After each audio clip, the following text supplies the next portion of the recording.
Once upon a time, it was Audi's wont to have only one RS model on sale at any given time. Fair enough, I say. So, after the B5 RS4's run ended in 2001, it was time for the A6 to get the RS treatment.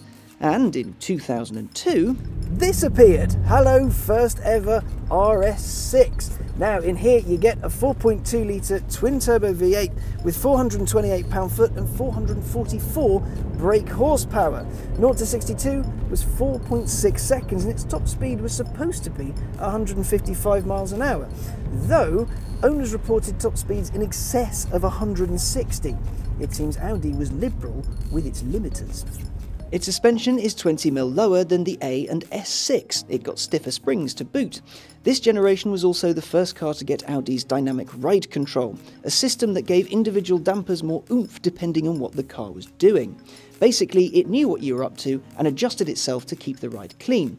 For something with so much power, it's a mercy that it also comes with massive brakes. But that was the standard RS6. This is not the standard RS6. This is the RS6 Plus, a sort of run-out model introduced in 2004. It has its engine breathed on by Cosworth and it kicks out 469 brake horsepower, same torque as before. The 0 to 62 time was lowered to 4.4 seconds, which is ludicrously fast. Its suspension was lowered, its brakes tweaked, its steering fiddled with. Oh, and its top speed was up to 174 miles an hour. It's quick then. The brakes are okay. They take a little bit of getting used to. They don't feel phenomenal for nowadays, but way back when, still quite sharp. If we nail them, there we go. Without any ABS assist and touch, but they're not too bad. Pedal's easy to use. It's quite spongy though.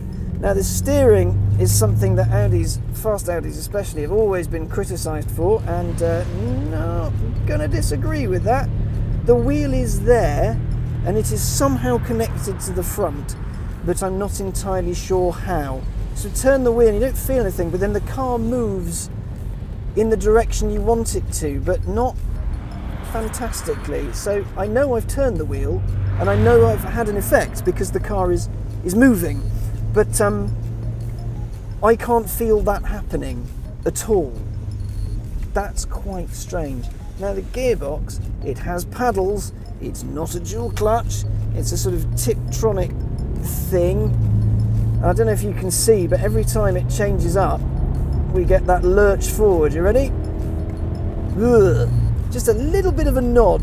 But again, we have to put this in the context of its era, and its era was, you know, autos weren't as advanced as they are now.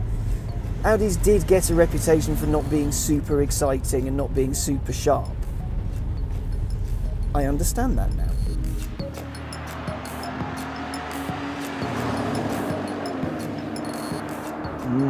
Big and turbo-y. Good stuff.